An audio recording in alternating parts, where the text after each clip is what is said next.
பார்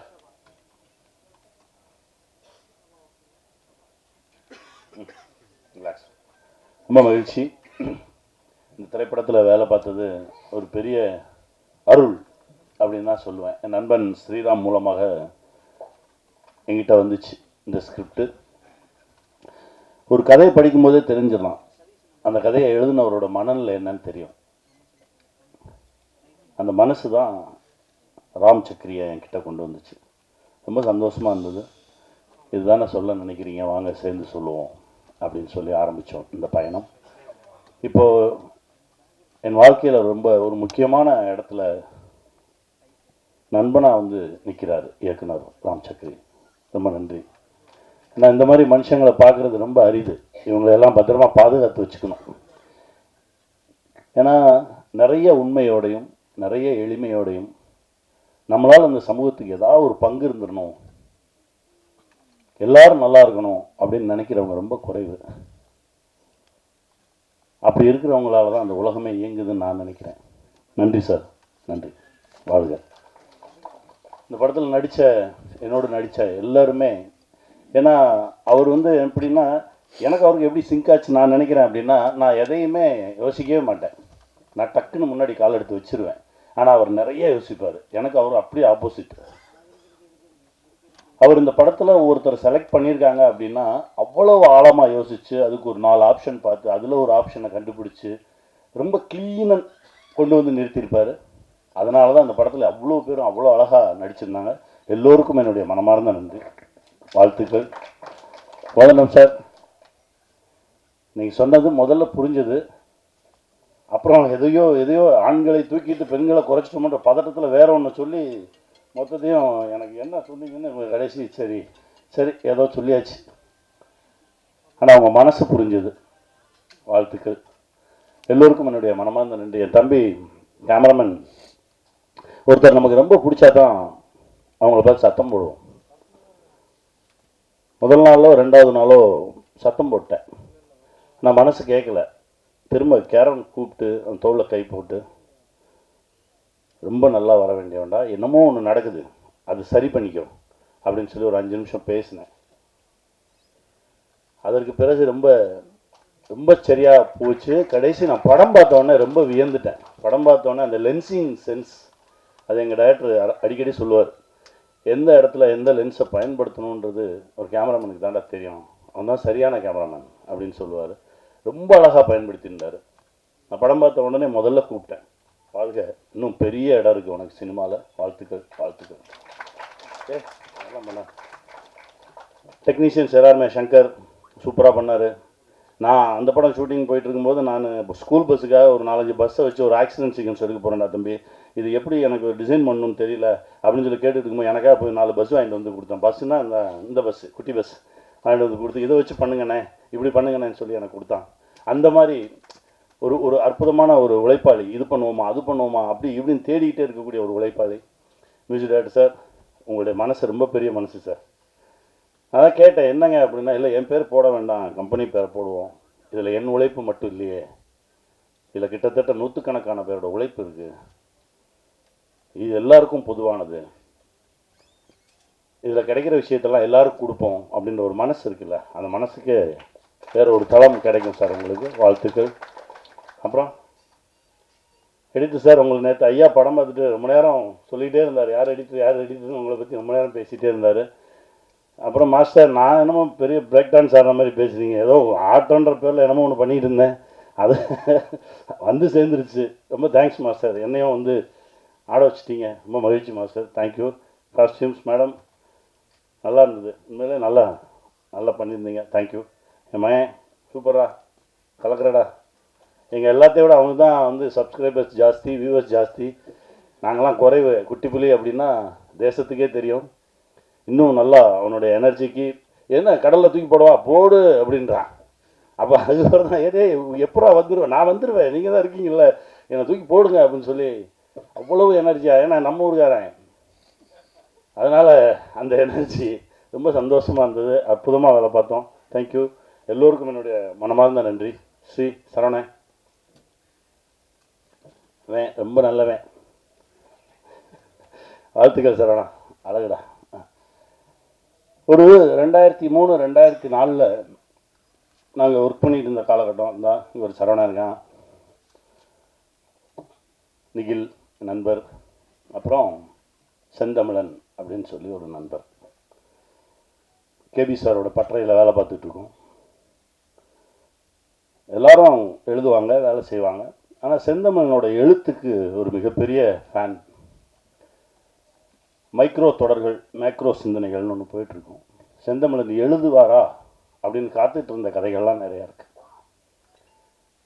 எல்லாருக்கும் ஒரு எபிசோடுக்கு 5000 ரூபா சம்பளம் அப்படின்னா அவருக்கு ஒரு எபிசோடுக்கு 8000 ரூபா சம்பளம் தருவாங்க, 10,000 ரூபா சம்பளம் தருவாங்க. அவனை எழுத சொல்கிறா அப்படிம்பாரு கைலாசம் சார். அவ்வளவு தரமான ஒரு எழுத்தாளர், அவ்வளவு தரமான ஒரு படைப்பாளி. திடீர்னு ஒரு நாள் என்கிட்ட வர்றாரு, கனி நான் இங்கேருந்து கிளம்புறேன். எங்கே போவீங்க? இல்லை போகிறேன், இங்கேருந்து கிளம்புறேன், எனக்கு இந்த இடம் எனக்கு ஒவ்வொரு என்னால் அந்த இடத்துக்கு பொருந்த முடியல,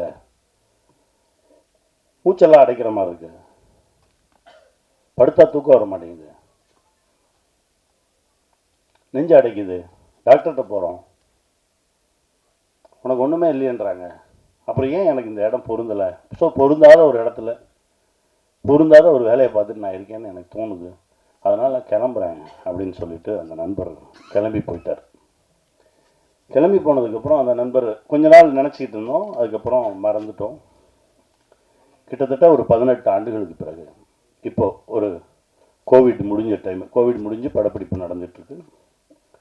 கும்பகோணத்தில் ஒரு நண்பரை சந்திக்கிறேன். அப்போ சொல்கிறார், கனி இந்த கோவிடுக்கு ஊசி போட்டதுக்கப்புறம் எந்த மருந்தும் வேலை செய்ய மாட்டேங்குது, காய்ச்சல் வந்தால் காய்ச்சல் இருந்துக்கிட்டே இருக்குது, வயிற்று வயினா இருந்துக்கிட்டே இருக்குது, எதுவுமே வேலை செய்ய மாட்டேங்குது, நம்ம உடம்புக்குள்ளே என்னத்தையும் அனுப்பிச்சி விட்டாங்க, என்ன பண்ணுறதுனே தெரியல, கொஞ்சம் கொஞ்சம் சிக்கல்கள் இருந்தது. அப்போ ஆசான்னு ஒருத்தரை போய் சந்தித்தேன். இவர் பேரை சொல்லலை, ஆசான்னே சொல்கிறாங்க. ஆசானை சந்தித்தேன், இந்த மாதிரி பிரச்சனையாக இருக்குது, எந்த மருத்துவமுமே வேலை செய்ய மாட்டேங்குது அப்படின்னு. அப்போ அவர் என்கிட்ட கேட்டார், கடைசியாக எப்போ செருப்பு இல்லாமல் நடந்தீங்கன்னு கேட்டார். நடந்தே ரொம்ப நாள் ஆச்சு. நடங்க, மழை பெஞ்சா நனைங்க, வெயில் அடித்தா காய்ங்க, செருப்பு இல்லாமல் நடங்க, பசிச்சா சாப்பிடுங்க, இதுதான் வைத்தியமா? ஆமாம் இதுதான் வைத்தியம், போங்கன்ட்டார். இந்த பிரபஞ்சத்தோடு நீ தொடர்பில் இரு, பிரபஞ்சம் உன்னை காக்கும் அப்படின்னு சொல்லி அனுப்பிச்சிட்டாரு. ஒரு 6 மாதம் ஆச்சு. நான் அதை தொடர்ந்து செய்கிறேன்.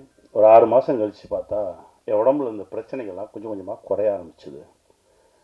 அதிலிருந்து நான் அவரை அடிக்கடி பார்க்க ஆரம்பிக்கிறேன், பேச ஆரம்பிக்கிறேன். அவரோடு இருந்தாலே எனக்கு ரொம்ப பாதுகாப்பாக இருக்க மாதிரி இருக்குது.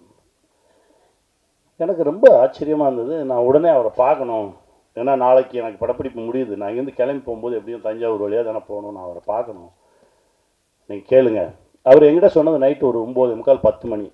நீ கேளுங்க, நான் நாளைக்கு கிளம்பி போகும்போது பார்த்துட்டு போயிடுறேன். இல்லை இப்போல்லாம் ஃபோன் பண்ண முடியாது, அவரோட நான் நேரடியாலாம் தொடர்பு கொள்ள முடியாது, அங்கே யாராவது இருப்பாங்க, அவங்ககிட்ட தான் பேசணும், நான் காலையில் பேசிட்டு சொல்கிறேன். காலையில் 6 மணிக்கு அவரை எனக்கு அடிக்கிறாரு.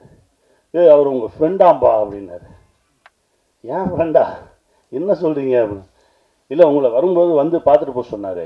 அப்போவும் பேர சொல்ல. எனக்கு யார் நம்ம நண்பர் யார் அப்படின்னு சொல்லிட்டு நான் கிளம்பி போனால் என் நண்பனை பார்க்குறேன். 18 வருஷம் கழிச்சு முதல் வார்த்தை, என்னை பார்க்க வர்றதுக்கு இவ்வளோ நாள் ஆச்சா உனக்கு அப்படின்னு. போகும்போது ஃபுல்லாக பொட்டக்காடாக இருக்குது, கருவேல முள்ளுமா பொட்டக்காடுமா இருக்குது. ஆனால் ஒரு 7-8 ஏக்கர் மட்டும் ஒரு வனமாக இருக்குது. அங்கே எல்லா பறவைகளும் இருக்குது, எல்லா விலங்குகளும் இருக்குது, ஆடு மாடு இருக்குது, கோழி இருக்குது, அற்புதமான மனுஷங்க இருக்காங்க.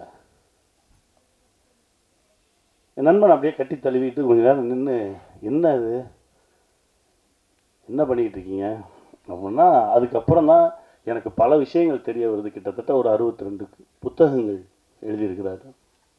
இதையெல்லாம் தாண்டி அந்த ஊர் திரும்பங்கள் அப்படின்ற ஒரு விஷயம், உனக்கு ஒவ்வாத இடத்துல நீ இருக்காத, உனக்கு ஒரு இடம் பொருந்தும், நீ அந்த இடத்துல இருந்தால் சந்தோஷமாக இருப்ப, உன் மனசு நல்லா இருக்கும், உடம்பு நல்லா இருக்கும், நீ கடன் இல்லாமல் இருப்ப, பிரச்சனைகள் இல்லாமல் இருப்ப, அந்த இடத்த தேடி போயிரு, பல பேர் நம்ம பார்த்துருக்கோம் தெரியுமா, ஒரு 2 வருஷம் நான் அந்த கஷ்டப்பட்டு இந்த வேலையை பார்ப்பேன், அதுக்கப்புறம் எனக்கு பிடிச்ச மாதிரி ஒரு வேலையை பார்ப்பேன்னு சொல்லுவாங்க. 2 வருஷம் கழித்து கேட்டாலும் அதே தான் சொல்லுவான், 20 வருஷம் கழித்து கேட்டாலும் அதே தான் சொல்லுவான். ஏன்னா அவனால் போகவே முடியாது, எல்லாத்தையும் அப்படியே வெட்டிட்டு கிளம்புனார். அப்போ உட்காந்து பேசுகிறோம் அவ்வளோ விஷயங்கள் பேசுகிறோம். அவர் ஒன்றும் இப்படி உட்கார்ந்துருக்காருன்றதுனால எதுவும் இல்லாதவர் நினைச்சிடாதீங்க, அவர் மிகப்பெரிய செல்வந்தர்.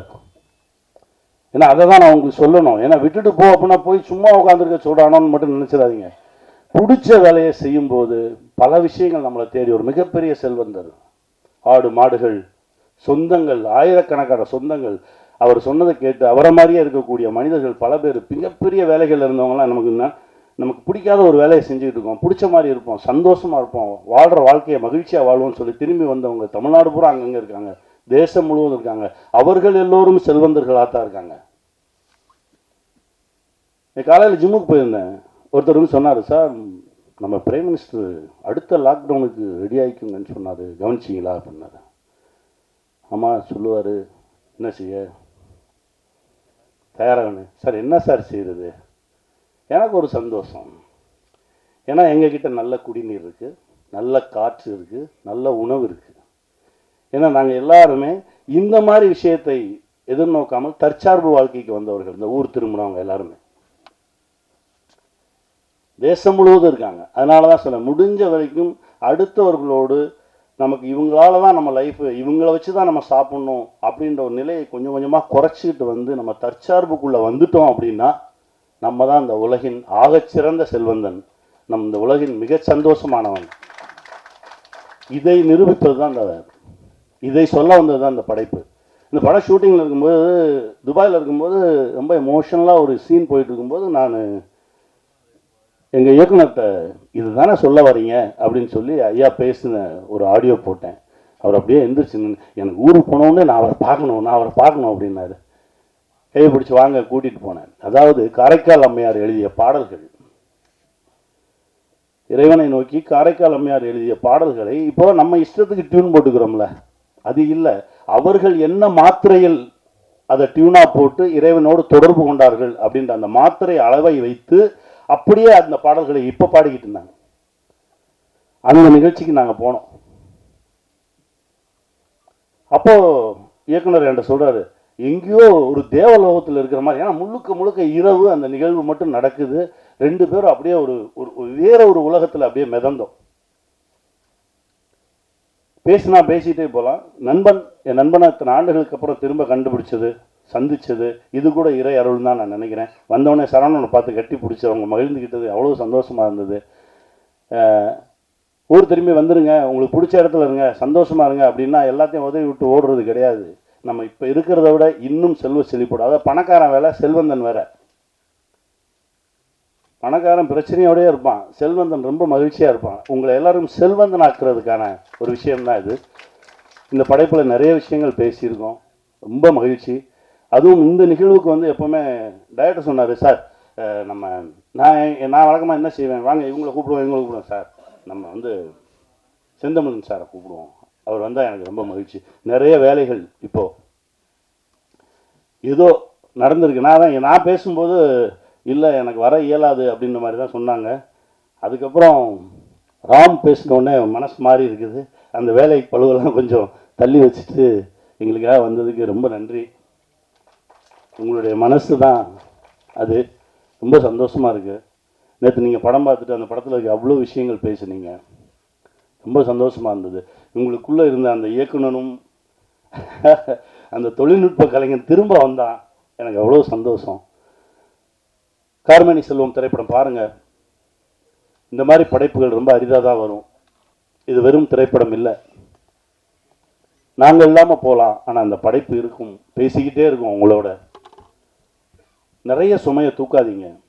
இஎம்ஐன்ற பேரில் நிறைய சுமையை தூக்கணும்னா நம்ம நடக்கக்கூட முடியாது. அந்த சுமையை கொஞ்சம் கொஞ்சமாக இறக்கி விட்டுட்டு கைவீசி நடங்க, மகிழ்ச்சியாக இருங்க, வாழ்வோம், வெல்வோம்.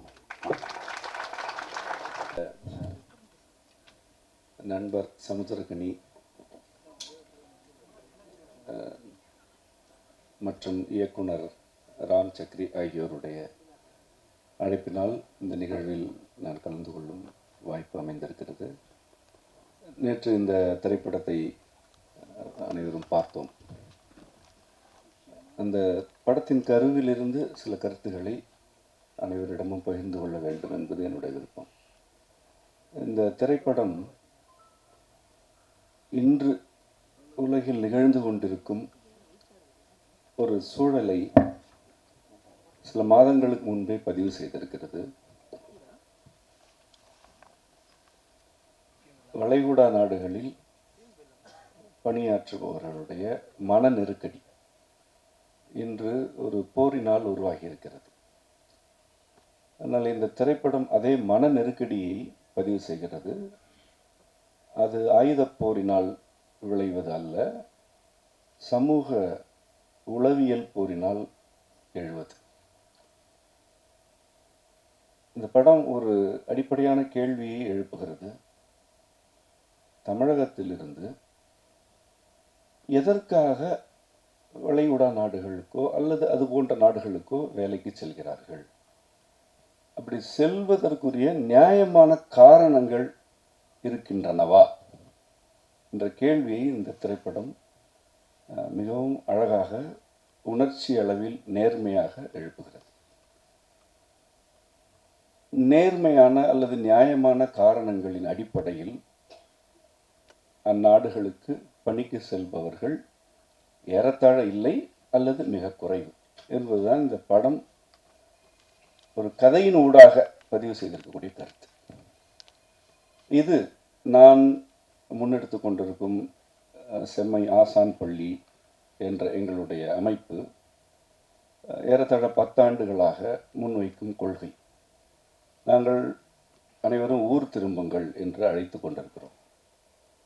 அவரவரும் அவரவருடைய கிராமத்திற்கு செல்வது அல்ல, ஒவ்வொரு மனிதரும் இது என் ஊர் என்ற உரிமையுடனும்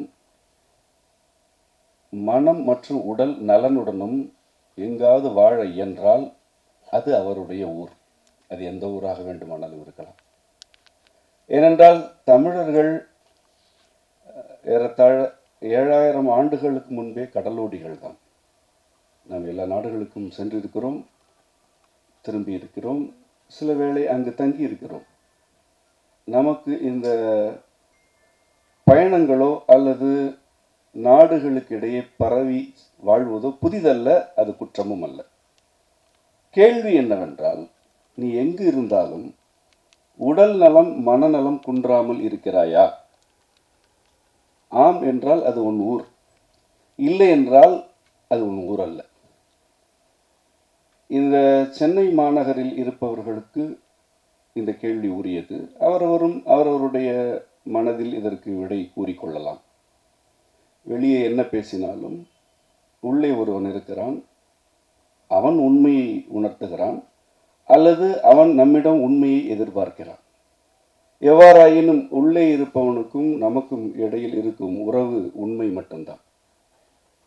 நான் உடல் அளவிலும் மனநிலையிலும் நலமாக இருக்கிறேன் என்று உங்களால் உண்மையாக உள்ளே உறையும் இறைவனிடம் உரைக்க முடிந்தால் நீங்கள் உங்கள் ஊரில் இருக்கிறீர்கள். இல்லை என்றால் நீங்கள் பிறந்த ஊராக இருந்தாலும் நீங்கள் உங்கள் ஊரில் இல்லை. இதுதான் ஊர் என்ற சொல்லின் வழியாக நான் முன்வைத்து கடைபிடித்துக் கொண்டிருக்கும் கொள்கை. இந்த கருத்தின் சில சாயல்களை நான் இந்த திரைப்படத்தில் கண்டேன்.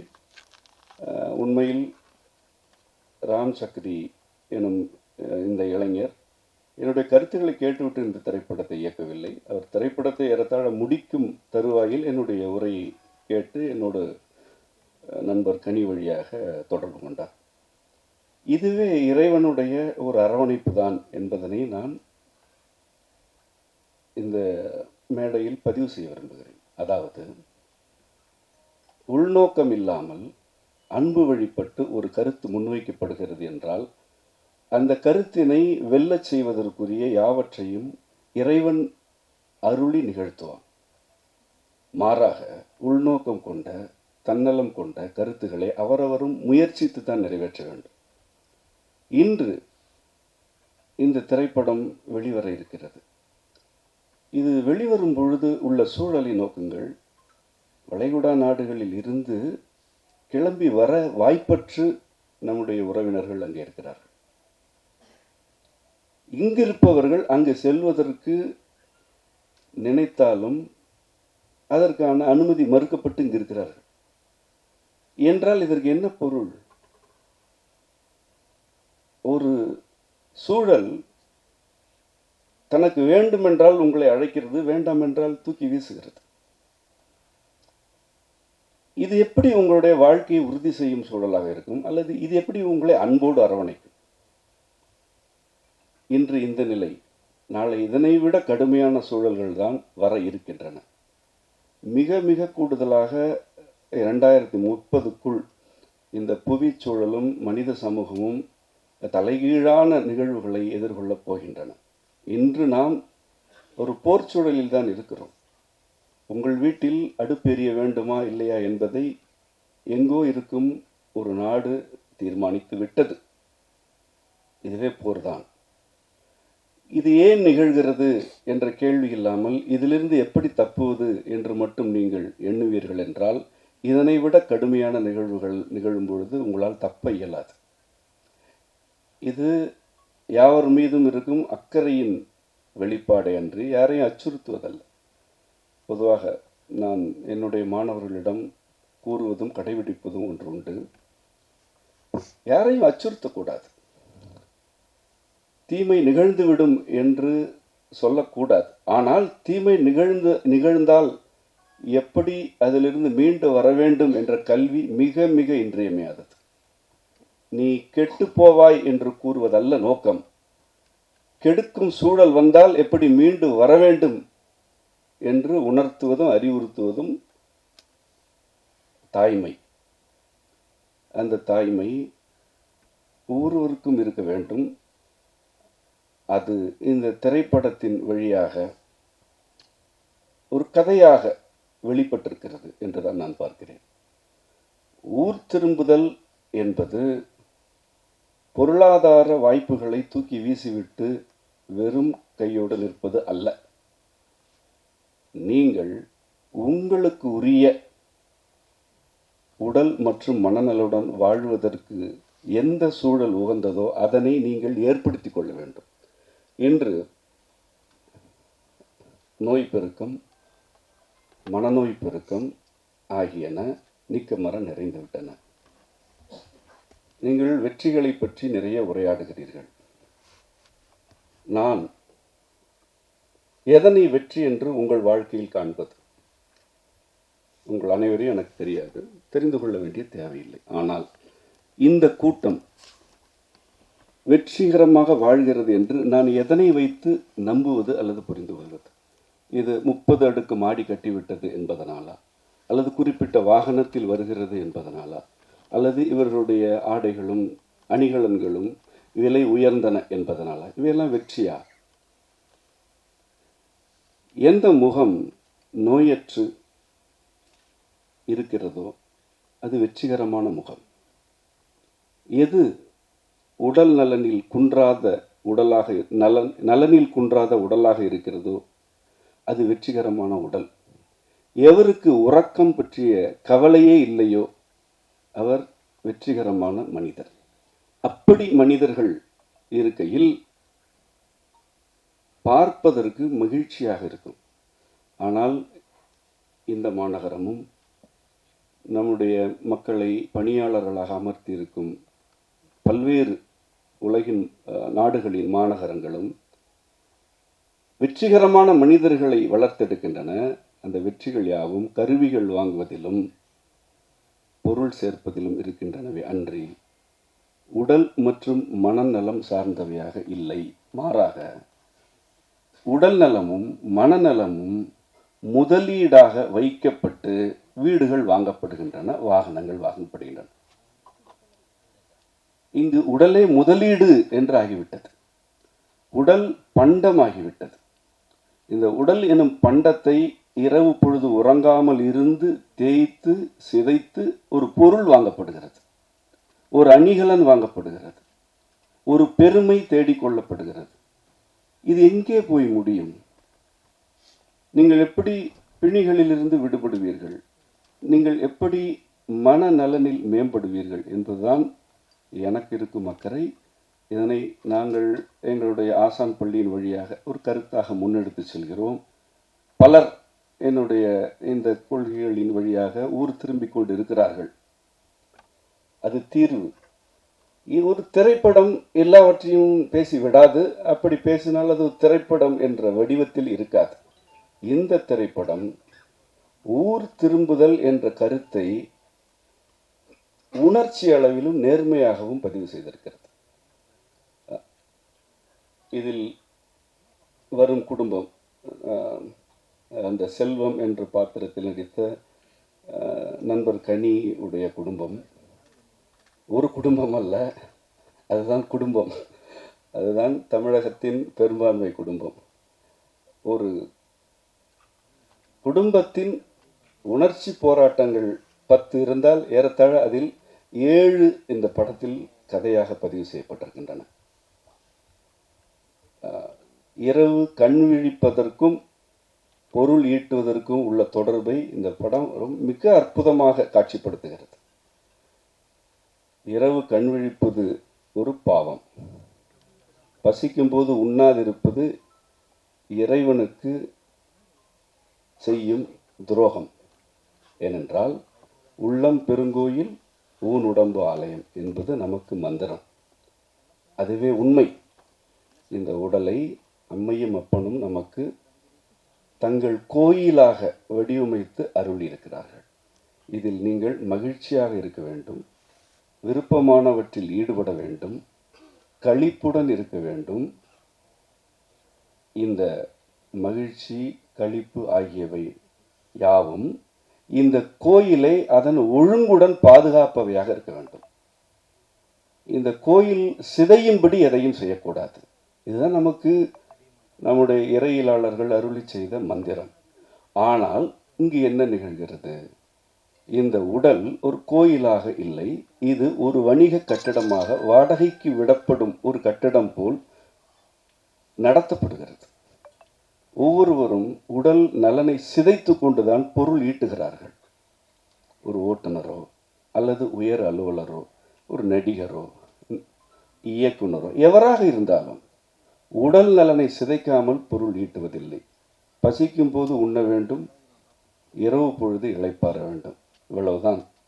ஆனால் இவ்வளவு எளிமையான இந்த 2 நடைமுறைகள் கூட கடைபிடிக்கப்படுவதில்லை எனும்போது என்ன நிகழும்? போர்க்காலம் அல்லது இயற்கை பேரிடர் சூழல் ஆகியவற்றில் நீங்கள் கைவிடப்படுகிறீர்கள். ஏற்கனவே கைவிடப்பட்டீர்கள்.